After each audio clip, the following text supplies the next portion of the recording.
Bueno, pues hola a todos. Estamos hoy acá por parte de Magui. Queremos hacer algunas grabaciones, algunos capítulos con gente importante, gente que nos ayude a crecer. Y pues eso es lo que vamos a hacer hoy acá un poco. Vamos a hablar desde Magui con Andrés Najera, un crack en todo el tema de ventas, para que lo tengamos en el radar. Hoy es director de ventas, es mentor en Grow Rockstar y mentor en 500. Entonces estamos con la autoridad realmente en el proceso de ventas. Ahí Andrés ahorita nos cuentas un poquito de ti. Lo que queremos hacer desde Magui también, Andrés, para que lo tengas en el radar, es que hay un mito y es que hacer empresa en cualquier lugar del mundo es muy difícil. Nosotros queremos combatir ese mito de hacer empresas difíciles desde la parte del back, donde para muchos es algo como aburrido, por llamarlo de alguna forma, pero es súper importante, donde nos encargamos de todo por ellos: contabilidad, impuestos, nómina, asesoría legal, y con asesorías financieras llegando a ser CFO, a service de nuestros aliados. La meta nuestra es que nos encarguemos de eso y ellos se dedican a lo que saben: crecer e innovar. Pero en ese paso de crecer e innovar, ellos también encuentran un reto muy difícil, y es todo el proceso de, hey, necesitamos vender, ¿verdad? Y eso es lo que vamos a hablar hoy un poquito. Digamos que algo que hemos denominado este capítulo de muchos que se vendrán seguramente es estrategias de crecimiento y acelerar ventas sin morir en el intento, ¿vale? Entonces, pues primero, Andrés, bienvenido, muchas gracias por el espacio y nada, me gustaría que te presentes un poquito y arrancamos. No, buenísimo, Eduardo, y muchísimas gracias por la invitación. De verdad que estoy muy contento de hacer esta grabación, este podcast directamente para los clientes de Maui, ¿no? Porque sé que es algo que, como tú bien mencionas, pues es algo que la gente se enfoca como en un plano secundario. Sin embargo, es de lo más importante, ¿no? Combinar la parte de ventas con la parte de esta parte del back office financiero y administrativo en la empresa. Entonces, gracias por tenerme aquí, Eduardo. Estoy muy contento. Pues sí, la realidad de las cosas es que yo llevo un par de años en el mundo de startup, en el mundo de fintech, y estoy muy contento de estar aquí contigo, Eduardo. Muchísimas gracias por la invitación. No, pues nada, muchísimas gracias. Y antes que nada, pues hemos denominado esto un capítulo de cómo crecer 10 veces en ventas sin capital. 10x, cómo vamos a crecer 10x, ¿no? Eso es un poquito, Claro. pero cuéntanos cómo funciona esto, qué hacen o qué tenemos que empezar a hacer. Si arrancamos como, oye, tenemos que definir primero nuestra propuesta de valor, tenemos que organizar una ruta comercial, ¿qué hay que hacer como para llegar a ese 10x en ventas? ¿Cuál es ese roadmap que Claro. necesitamos? Y lo más importante que tú dices es sí, sin capital, lo más orgánico posible. Totalmente, Eduardo. Mira, la realidad de las cosas es que he tenido la oportunidad de platicar con cientos de founders, y siempre encuentro diferentes patrones, ¿no? Y creo que el patrón principal es que todo el mundo queremos abarcar muchas cosas, queremos tener estrategias muy, muy grandes para poder alcanzar esos objetivos que nuestros inversionistas o el board nos están pidiendo. Sin embargo, a mi percepción siempre hay que ir a las cosas más básicas. Oye, en las cosas más básicas es empezar iniciar con algo que yo le llamo la oferta de valor. Que la oferta de valor, a mi percepción, es algo diferente a la propuesta de valor, porque la oferta de valor es aquello que estamos transmitiendo a nuestro cliente ideal, es decir, cómo le estamos ayudando a nuestro cliente ideal para poder alcanzar esos objetivos que estamos vendiendo, ¿no? La propuesta de valor es aquello que le estamos vendiendo al inversionista, al angel investor, y la oferta de valor es cómo transmitimos la solución, ¿ok?, que estamos ofreciendo a nuestros clientes ideales. Entonces, creo que eso es lo primero, y hay una gran diferencia de cómo lo podemos vender. La segunda es aquella que está enfocada en definir nuestro cliente ideal, ¿no? Y hace poco aprendí la parte del cliente ideal, que está dividido en dos. No sé si sea real o no sea real, pero me encantó este diferente formato. Es el Early Customer Profile. El Early Customer Profile es aquel cliente ideal en un inicio que está alineado con tu producto y con tu servicio en la etapa en la que estás iniciando. Es decir, probablemente tú estás vendiendo un producto o un servicio, digamos que estás vendiendo un CRM para WhatsApp, e idealmente quieres venderle a empresas muy, muy grandes, ¿no? En Latinoamérica. Pero en la etapa en la que estás, en donde estás iniciando, probablemente tienes un producto o un servicio que es totalmente diferente a lo que estas empresas tan grandes que están allá arriba pueden obtener. Entonces te enfocas en aquellos que de manera inicial van a necesitar tu producto, ¿no? Son aquellos que te pueden dar retroalimentación, son empresas pequeñas, son empresas que pueden tomar una decisión rápida. Entonces, ¿cómo podemos definir ese early customer en etapa temprana? Porque ellos nos van a decir que sí está bien, que está mal, cómo podemos mejorarlo, qué errores tiene la plataforma y este tipo de cosas. Entonces, es algo que he aprendido y que definitivamente recomiendo ampliamente en las startups de etapa temprana, ¿no? Ese early customer profile. Porque muchas veces decimos, oye, quiero trabajar directamente con enterprise. Y nuestro producto no está ahí. Entonces, empezamos con eso. Y una vez que vas desarrollando tu producto, tus servicios, vas mejorando el backend, el frontend, el UX, el producto, las operaciones, las ventas, el marketing, después poco a poco te vas enfocando en ese cliente ideal. Entonces, tenemos que empezar con las bases, o sea, cuál es la oferta de valor que le estamos dando a ese profile. Y eso lo podemos seleccionar como nuestros pilares para después avanzar con otros beneficios y otras estrategias para poder iniciar, ¿no? Oye, qué interesantísimo porque sí es muy importante y algo que normalmente se pregunta cuando hablas de la oferta de valores, elementos imprescindibles en la oferta de valor, que realmente resuenen con los clientes. Ahí, ¿qué elementos tú consideras que deberíamos tener como en ese radar que no debemos olvidar para realmente, como lo dije hace un momento, resonar con los clientes y que estos early customer que vayamos a tener realmente nos ayuden a crecer y a evolucionar nuestro producto? Claro, y es excelente. Y yo lo defino con una oración muy simple, ¿no? Nosotros ayudamos a cliente ideal a resolver problema en tanto tiempo. O sea, puede ser muy simple. Nosotros ayudamos a startups, ¿ok?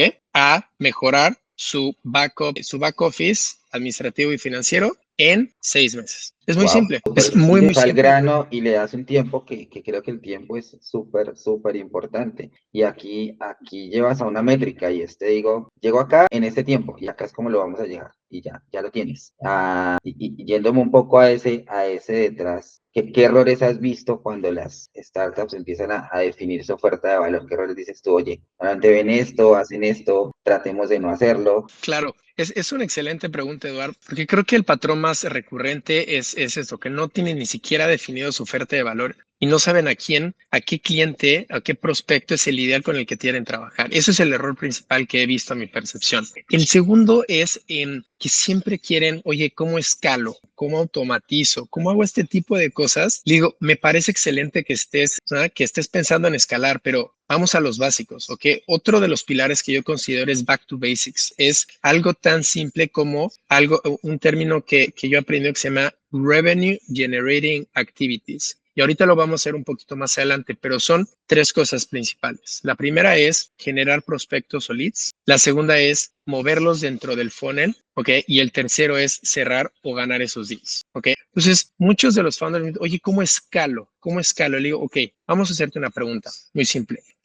¿Cuántas reuniones de ventas con prospectos nuevos tienes tú o tu equipo? No, pues tenemos 3. Ok, perfecto. ¿3 cada cuánto? ¿Cada hora? ¿Cada 3 horas? ¿Cada día? ¿Cada semana? ¿Cada mes? No, pues tenemos 3 a la semana. Ok, ¿y cuánto tiempo estás dedicándole a la parte comercial, a la parte de ventas? Digo, pues generalmente entre el 15, el 10 y el 15% de mi tiempo. Yo digo, ok, entonces me estás diciendo que quieres escalar, ¿ok? Cuando estás teniendo 3 juntas a la semana y le estás dedicando entre el 10 y el 15% de tu tiempo a vender, que es lo más importante de una startup y de cualquier empresa. Hay un dicho que me encanta que se dice, sales solve everything. Entonces, ¿qué se necesita para resolver cualquier tipo de cosas? A mi percepción, claramente estoy bastante bias, pero es cómo podemos vender más. Entonces, el primer error que yo veo es que la pregunta que se están haciendo es incorrecta. No es cómo escalar, no es la pregunta adecuada, a menos que tengas a lo mejor 1 millón de ARR, ¿ok?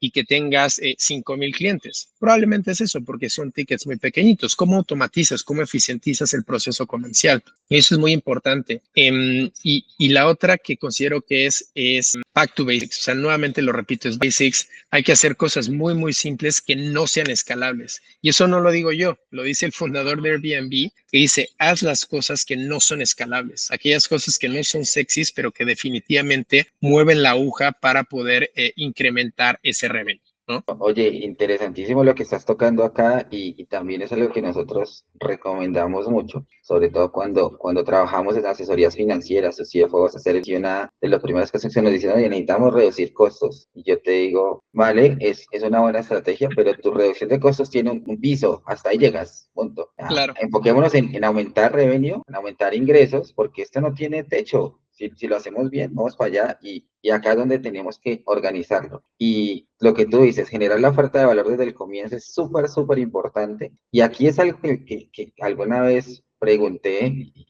he tenido algunas respuestas, espero que lo que me vas a decir es súper importante y lo vamos a tomar muy en cuenta y es que qué métricas claves podemos tener para saber si estamos generando una oferta de valor y que realmente se está posicionando en el mercado. ¿Cómo lo sabemos? ¿Cómo nos damos cuenta que lo estamos haciendo bien y no la estamos embarrando ahí de entrada, ¿no?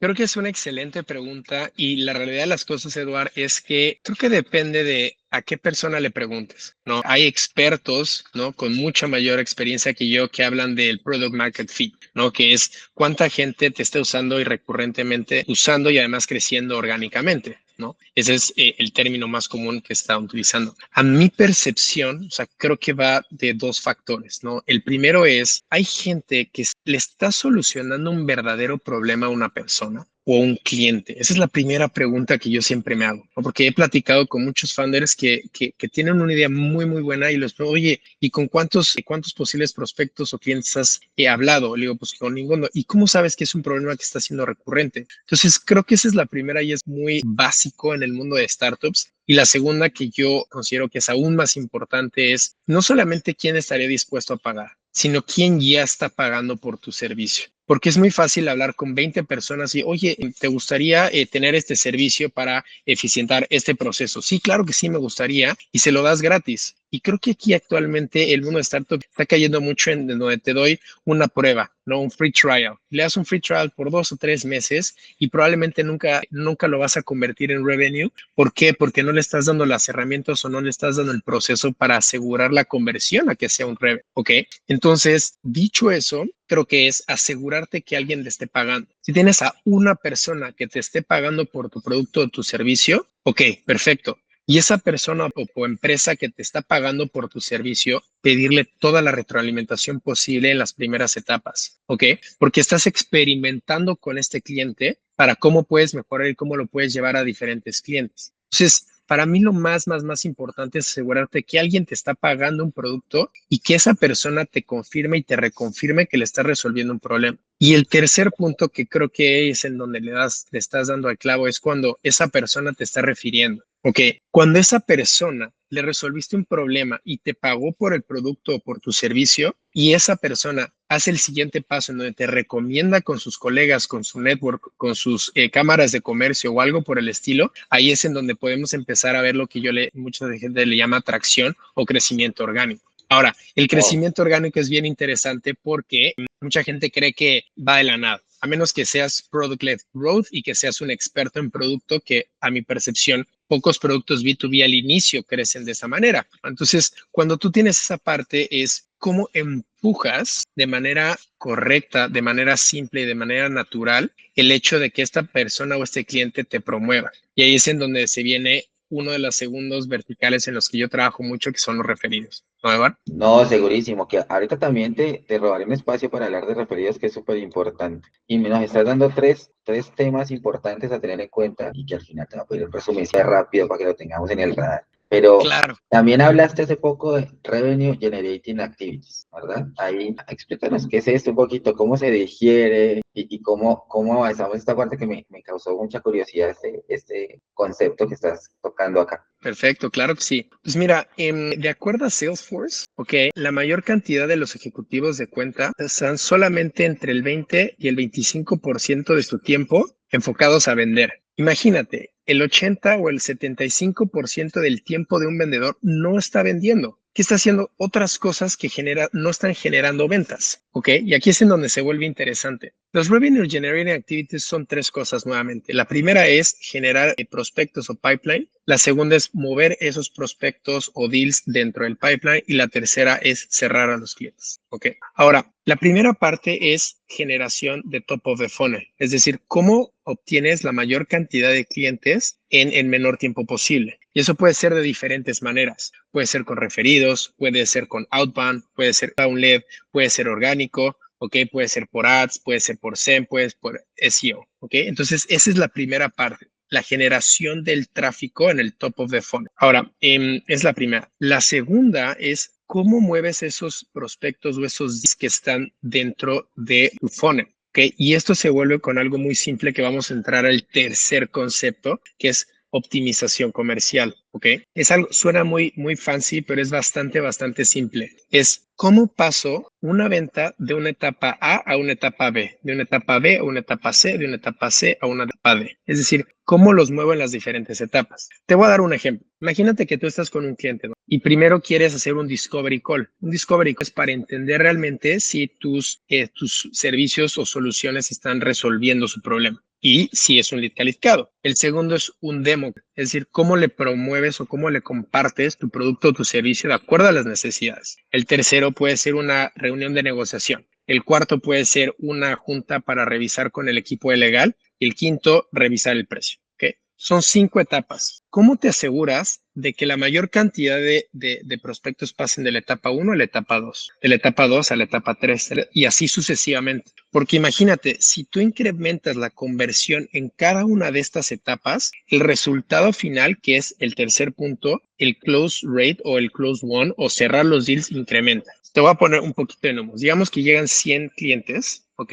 Y conviertes a 1. Significa que tienes una conversión de 1%. Ahora, ¿qué pasa si en cada etapa tú incrementas un por ciento, 10% a cada etapa? Entonces, en la primera etapa tienes 100, en la etapa tienes 80, ¿ok? En la tercera etapa tienes 20. Pero si en la tercera etapa, en vez de tener 20, tienes 60, significa que tu funnel es mucho más grande y la conversión al final es un monto mayor. Entonces, eso es súper importante, cómo estructuramos y cómo eficientamos la conversión en cada una de las etapas del funnel. Y es extremadamente simple y táctico. Y al final es, ¿qué tenemos que hacer para que cerremos el deal? ¿No? Muchas veces tenemos que hablar con 3 o 4 o 5 personas del Decision Committee. Actualmente la gente o las empresas ya no decide una persona, generalmente es un comité, ¿no? ¿Cómo hacemos un Mutual Action Plan? Que es cómo hacemos un plan con nuestro prospecto para asegurar los siguientes pasos. ¿Ok?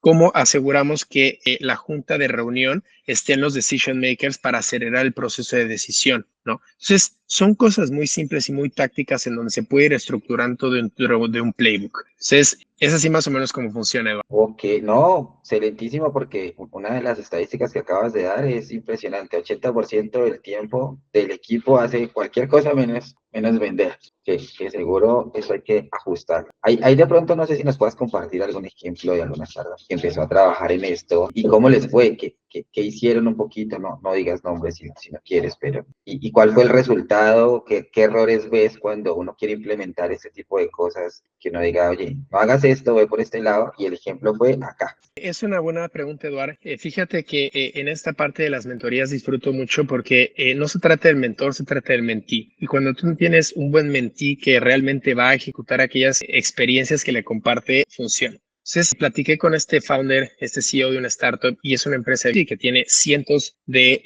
prospectos semana con semana. Y revisamos un poquito su funnel, su comunicación y sus secuencias, y nos dimos cuenta que el mensaje y el copywriting que estaba teniendo era muy complicado de entender, no tenía call to actions y además había muchos procesos para llegar a la etapa final. Hicimos 2 cosas. Uno, en vez de que tuviera 20 etapas, le dijimos, vamos a hacer las 3 más básicas y simples que podamos hacer. Y la segunda es que cambiamos el wording de su comunicación, incluyendo call to actions. Después de una sesión de 1 hora, Eduardo, una sesión de 1 hora incrementó sus ventas en 22%. Wow. Porque lo hizo y lo implementó y me da muchísimo gusto compartirlo porque 1 hora, imagínate lo que podemos hacer con más tiempo. Entonces, y para responder tu pregunta de cuáles son los errores principales, a mi percepción es que todo el mundo quiere automatizar todo actualmente. Tú ponte a pensar, Eduardo, cuando tú recibes un correo que sabes que es una secuencia que te encontraron en Apolo, ¿qué es lo primero que haces? Lo ignoras. No, normalmente ni los veo. Exactamente, no los ves, los ignoras, porque sabes que la persona del otro lado hizo el mínimo esfuerzo para poder alcanzarte. Entonces, a mi percepción, aunque la automatización te va a ayudar muchísimo en una etapa más avanzada de escalabilidad, creo que en las etapas iniciales debería de ser mucho más manual por 2 razones. La primera, entiendes perfectamente qué está pasando en el proceso del cliente. Sabes en dónde está, por qué responde, por qué no responde, por qué sí le interesa, por qué no le interesa y tienes mayor interacción directa con el cliente. Y la segunda, le dedicas mayor tiempo como humano y el prospecto aprecia eso. Imagínate, Eduard, que alguien te quiere vender algo y te marca por teléfono, es mucho más probable que lo ignores menos que si te manda una secuencia por correo. Ahora llévalo al siguiente nivel. Imagínate que te va a visitar a sus oficinas. Imagínate que va a visitarte a tus oficinas y te manda, no sé, un regalo al día siguiente. Tú entiendes y Okay. percibes que esa persona está invirtiendo mucho más tiempo y esfuerzo que simplemente un clic automatizar 10,000 correos. Y eso tan simple la gente lo valora y lo responde. Entonces, Oh, interesante. creo que va por ahí. Ujú. Interesante porque sí he visto muchas secuencias, no solo por correo, sino también en LinkedIn, que ya a veces es mucho spam detrás de, ¿no? Y esa no es la idea, pero interesante. Y sobre todo lo que nos cuentas de este ejemplo de pasar de 20 actividades a 3 muy sencillas y simples, porque con estos números nos muestran que realmente el 80% del tiempo son cosas que realmente puede que no necesites, ¿no? Y esto genera un proceso de optimización comercial impresionante. Entonces, aquí de pronto, en este proceso de optimización comercial, que entiendo que también va hacia allá, ¿cuáles deben ser los puntos críticos de una startup? Porque estamos hablando de early stage, que tú nos dices, no automatices mucho, pero ¿qué otros puntos críticos crees que puedan tener ahí detrás de cómo empezamos a trabajar ese de decir, oye, son estas 3 actividades, ¿cuáles son? ¿Cómo las defino? ¿O son estos puntos críticos del proceso que tengo que hacer para cerrar cuando hablamos de early stage y una startup que se dedique al negocio puro B2B? Digamos que B2C creo que también tiene un tema importante detrás de, pero si nos enfocamos en B, ¿cómo lo verías? Claro. Y creo que en ese momento es cuando se hacen las buenas preguntas, ¿no? Mi percepción debería haber ciertos pasos. O sea, el primero y más claro y más simple debería de ser cuáles son las etapas en las que el cliente está pasando. ¿Cuáles son las 3, 4, 5 etapas por las cuales el cliente está pasando? Eso es lo primero, es decir, definir y entender cuáles son las etapas de ese proceso comercial. Creo que esa es la primera, porque si no sabes en qué etapa va tu cliente, pues no sabes qué hacer. La segunda es ver y entender en dónde se está cayendo la mayor cantidad de prospectos, es decir, en dónde tienes la menor tasa de conversión en cada etapa. Okay. Por ejemplo, imagínate platicando con un mentí. Tú tienes 100 prospectos al mes, ¿ok? Pero solamente le asisten 10 reuniones. Okay. Entonces, ahí es un espacio muy, muy, muy importante que tenemos que resolver, porque ahí se nos estamos perdiendo la mayor cantidad de leads posibles, ¿ok? ¿Qué es lo que tenemos que hacer? Tenemos que asegurarnos de manera eficiente el hecho de que cómo podemos pasar la mayor cantidad de etapa 1 a etapa 2, ¿ok? Y puede ser algo tan simple como buquearon una reunión y que asistan a la reunión. Ahí es en donde se cae la mayoría. Entonces, ¿qué puedes hacer? Y aquí empezamos en tácticos. Mándales 3 recordatorios o 4 recordatorios por correo. 48 horas, 24 horas, 3 horas y 1 hora antes. Muy, muy específico. Y también les puedes mandar 2 mensajes por WhatsApp, uno a las 3 horas y uno a los 10 minutos. Aquí está tu link. Y además le puedes marcar a la persona para asegurar de que va a asistir a la reunión. Entonces son tácticos muy simples para asegurar que esas conversiones te mejoran. Y así lo vas checando en cada etapa. Muy puntual. O sea, ¿por qué este correo no está siendo eficiente? Es el wording, es el texto, es el call to action, es el subject line. Entonces, esa es la parte de cómo podemos ir a empezar optimizando ese proceso comercial. Y la segunda parte que también es extremadamente importante, Eduard, y algo que sí he notado que no es común, es que los equipos comerciales estén capacitados con las herramientas. No me refiero a herramientas tecnológicas, sino con las herramientas de persuasión, de influenciar, de conversar, de negociar, de comunicar de una manera eficiente. Entonces, ¿qué significa? Que no saben no saben hacer las preguntas más adecuadas en un discovery. Ok, No, no, interesante. exacto, claro. Por Esa ejemplo, parte del Discovery Call creo que es importantísima lo que estás mencionando, pero nada, dale, que te interrumpí ahí, cuéntanos cómo va. claro. Entonces, en la parte del Discovery Call, por ejemplo, todo el mundo hace un Discovery Call. Sin embargo, probablemente no hacemos las preguntas adecuadas. Y aprendí de una persona que tiene mucha experiencia de que lo ideal es hacer hablar a ese prospecto la mayor cantidad de clientes, en la mayor cantidad de tiempo, perdón, ¿ok? En donde, ¿cómo haces que la persona hable más? Es haciéndole tú más preguntas, pero preguntas importantes y relevantes. Entonces, ahí te va un táctico. Hacer siempre, siempre, siempre open-ended questions, ¿ok? Ok, Muy, o sea, muy amplias para que la persona te platique de su proceso. Y la segunda es callarnos. O sea, al principio en un Discovery Call, el vendedor no debe estar hablando, idealmente tiene que estar hablando menos del 30 a 35% del tiempo. Te voy a poner un ejemplo. Imagínate que llegas con un cliente y le dices, ¿cuánto vendes al mes? Te va a decir, no sé, $10,000. Y ahí se acaba. Eso ni siquiera es una pregunta de descubrimiento, es un lead que tú estás buscando como vendedor obtener. Porque lo que tú quieres tener como vendedor es el resultado. Imagínate, ¿qué pasa si te cambio la pregunta a platícame un poco más ¿cómo funciona tu proceso interno de ventas? Wow. Esa persona te va a Interesantísimo. responder 10 minutos y te va a dar mucha información para que tú hagas una siguiente pregunta. Oye, mencionaste que pues tu equipo comercial no está necesariamente muy capacitado. ¿Por qué crees que no está capacitado? Te da más información y más información para que tú tengas herramientas para decirle lo que yo le llamo el solution statement. El solution statement es decirle, yo, Maui, definitivamente te puedo ayudar a problema que mencionó y problema que mencionó por medio de solución de Maui en este tiempo. Entonces, no es el qué, sino es el cómo lo vamos haciendo. Entonces, resumiendo, uno es eficientar el funnel con las conversiones y dos es capacitar y entrenar a tu equipo para que tenga las herramientas correctas para hacer bien el trabajo, ¿no? Ah, interesantísimo. Y aquí hablaste de varios conceptos y recapitulando un poco todo lo que has dicho, en este proceso de optimización comercial, segurísimo hay que empezar a cortar un poco el ciclo de ventas o el customer journey detrás de, con este tipo de información y el discovery call que creo que es importantísimo y la métrica que das, oye, si hablas más del 30-35% las hay detrás, pero cuando empecemos un poco a crecer, a hablar un poco de optimización, de recortar un poco el ciclo de ventas, ¿cómo lo hacemos sin perder calidad desde el proceso de ventas de nuestro servicio o producto y que no se sienta, oye, hoy ya no un proceso de automatización de los correos de uno detrás de otro, sino cómo empezamos a cortar ese ciclo de ventas sin perder esa calidad en el proceso comercial y que no se sienta que va a haber una menor calidad en el servicio o producto que estamos ofreciendo, ¿no? Es una excelente pregunta, Eduard, y creo que depende de dos factores. O sea, la primera es qué tan self-service tu producto está para que el cliente lo pueda utilizar sin que tú estés teniendo una conversión o una interacción con él. Pocos productos, a lo mejor Notion, a lo mejor Figma, a lo mejor productos ya muy desarrollados en donde tú no interactúas con ninguna persona porque tienen un UI muy bueno. Creo que es eso, ¿no? O sea, cuando llegas a un punto en el que sabes que no va a haber interacción por ningún caso, cuando ya tienes perfectamente el Customer Journey, o sea, creo que esa es la primera. Y la segunda es en el momento en el que ya no tienes manos y que la única forma para escalar es automatizar todo. Ahora, creo que automatizar es simplemente cuando tienes miles de clientes, ¿no? Y cuando tienes millones de ventas en ARR. Si no, yo enfocaría mucho de mi tiempo inicial a hacerlo manual, ¿ok? Por lo menos en las primeras etapas para entender en dónde se está pidiendo, en dónde les interesa a los clientes,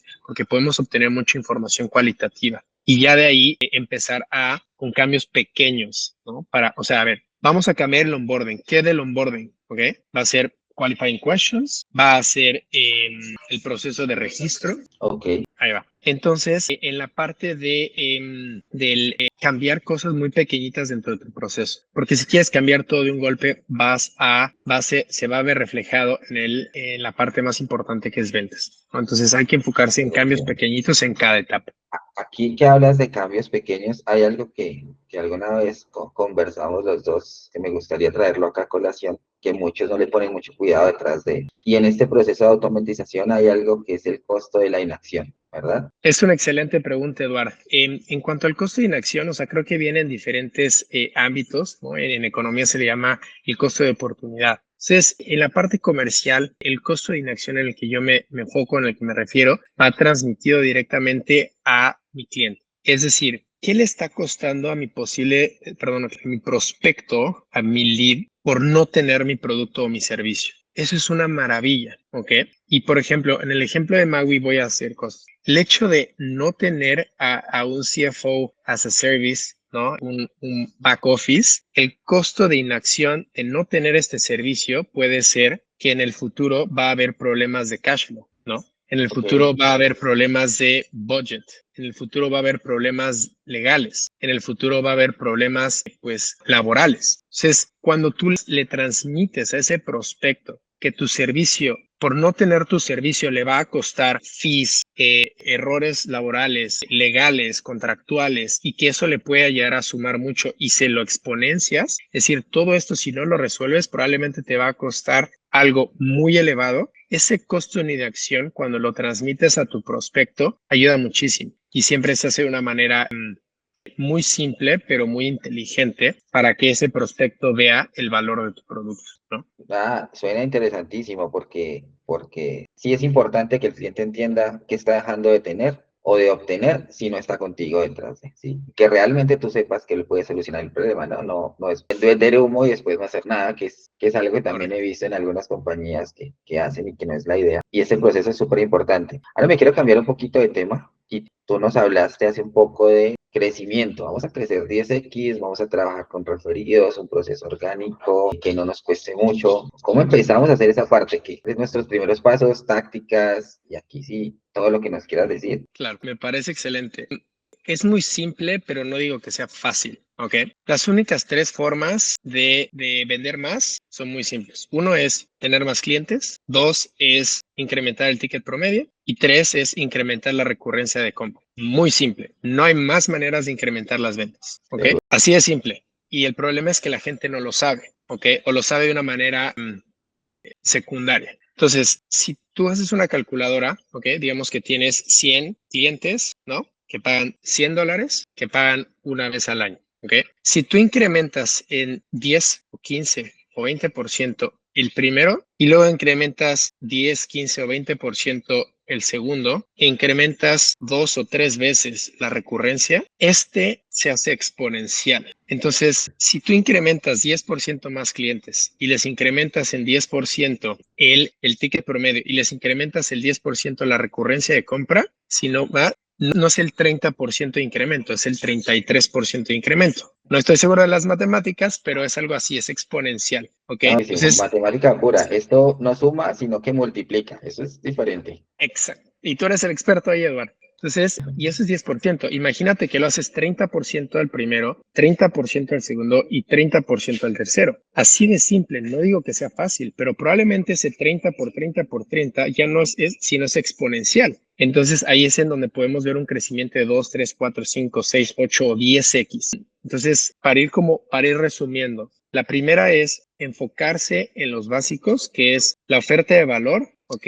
Y el cliente ideal o el M profile. El segundo es optimizar el proceso comercial con los revenue generating activities, ¿ok? Y el tercero es esto, enfocarse en los pilares de cómo generar más ventas, ¿va? Entonces, suena muy simple, lo hemos platicado de diferentes formas y en diferentes momentos actualmente, Eduard, pero yo considero que esa es una de las claves, ¿no? Para poder empezar a crecer aceleradamente un negocio, una startup en etapa temprana y en etapa más adelantada también. Ok, ahí hablaste de tres formas importantes de aumentar ventas, segurísimo. Digamos que, ¿en qué etapa recomiendas tú hacer cuál, cuándo colocar las tres detrás de? Porque pues eso es importante, ¿no? Si yo le aumento el ticket a mi cliente, también puede decir, oye, puede que se bajen unos, puede que otros se queden, pero el resultado final puede que sea importante. O con cuál inicio, o cómo sabes tú, esta sí me funciona acá y esta no. Creo que cada founder, cada CRO tiene la respuesta, ¿ok? Sin embargo, yo soy fiel creyente de que la gente valora mucho más el producto cuando está pagando más por el servicio, ¿ok? Digamos que yo te doy el mismo producto, el mismo servicio, ¿ok? Si te lo doy por $100 o te lo doy por $1,000, probablemente la implementación que tú lo hagas por $1,000 es mucho mayor porque invertiste muchísimo más tiempo y tu costo de oportunidad es mayor. Entonces, yo soy fiel creyente que agregar la mayor cantidad de valor al cliente con el mayor ticket que sea dentro de la industria, ¿ok? Entonces, y muchas veces, y entrando en la parte de precio, muchas veces la objeción más común es que es muy caro. Lo que es caro, ¿no? Entonces, no voy a entrar en esos detalles, pero lo importante aquí es que algo que es caro es la percepción del valor. La percepción del valor es algo simple. Me está dando esto y me está cobrando esto. Pero si me está dando esto, el precio baja. Entonces, es simplemente una percepción de precio. Y te voy a poner un ejemplo más simple ya para ir terminando. Imagínate que tú vas a un gimnasio y te dicen, son 200 o $300 al mes. ¡Wow! ¡Qué caro! Es muy, muy caro. Sí, ok, pero te incluye clases ilimitadas de todos los deportes que quieras. Tienes básquetbol, tienes fútbol, tienes alberca, tienes spa, tienes ice bath, tienes sauna, tienes un entrenador que te atiende 2 veces a la semana, tienes un nutricionista, tienes masaje y además de esto te incluye un acceso al maratón de ciudad. Entonces es el mismo precio, pero como te estoy agregando mucho más valor, la percepción de ese precio baja. Y ahí es en donde es otra conversación extra que seguramente en algún Claro. momento podemos platicar, Eduardo. Segurísimo. Es que ya para cerrar un poco, me gustaría que cerrara con dos temas rápidos y es ¿cómo nos recomiendas abordar el proceso de referidos? Y para que cierres, ¿cuál crees que debe ser el mensaje más importante que tú les quisieras dar a todos los que escuchen este podcast para que digamos, eso es lo que tenemos que hacer y este es el mensaje que hoy Andrés nos está generando detrás de y quiere que nos llevemos siempre en el radar? Claro. En cuanto a los referidos, ok, yo soy fiel creyente que hay que pedir referidos en todos los momentos. Aunque hay gente que dice, cuando es el wow factor, sí, definitivamente es el mejor momento, pero ¿qué pasa si le pides referidos en todo el proceso, desde que contactas al cliente hasta que lo cierras y además en la postventa? Entonces, mi punto número uno es pide referidos de una manera inteligente y sana, que aquellos que están interesados les puedo compartir este script definitivamente, en pedir referidos en todo momento y a todas horas. Y pedirles no uno, si decir, oye, generalmente los CEOs en Colombia me recomiendan entre 3 y 5 personas. ¿Crees que me puede recomendar a uno? Pues imagínate, por naturaleza, yo te dije, Eduardo es un CEO, ¿no?, que está en Colombia, y por naturaleza el ser humano pues es competitivo. Oye, los demás están refiriendo de 3 o Interesante, 5, por lo menos se refiere a 2. Entonces ya saqué 2 leads interesante. de uno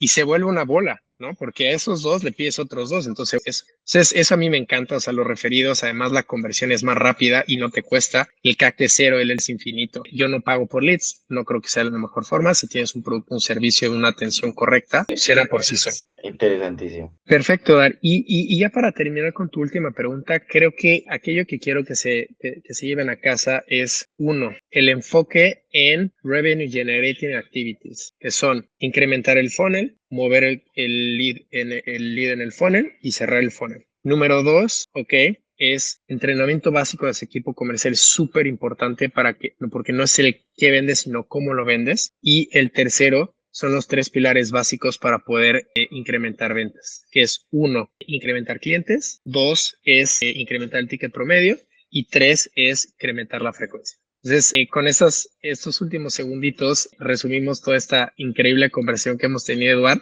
y pues feliz de platicar con ustedes. Pues Andrés, nada, primero que todo, muchas gracias por tu espacio, por tu tiempo aquí, tu conocimiento y experiencia como director de ventas en GBIS, que todo el mundo conocemos, y también eres mentor de ventas y crecimiento en 500, y también eres mentor en Growth Rockstar. Entonces, seguro eres una autoridad acá, aquí para todos. Regálanos cómo te contactamos, cómo te buscamos, cómo estás en LinkedIn, si tienes otras redes sociales y para que hablen todas las personas que quieran acá contigo, que creo que lo pueden hacer sin problema, ¿verdad? Claro que sí, Eduardo. Pues es bastante simple. Estoy en LinkedIn como Andrés Nájera o J. Entonces me pueden comunicar por ahí y definitivamente estoy seguro que les mandaremos un correo con mis datos puntuales. Les voy a compartir mi WhatsApp personal, les voy a compartir mi correo para que estemos en contacto y feliz de ayudarles. Estoy muy contento de haber tenido esta conversación a ti, Eduardo, para tus clientes en Magui y pues qué gusto. Muchísimas gracias por la invitación, Eduardo. No, nada, a ti y pues para todos los que están acá en este podcast y escuchando este audio, contáctenlo, hablen con él, que nos va a enseñar y seguro les va a ayudar a crecer 10x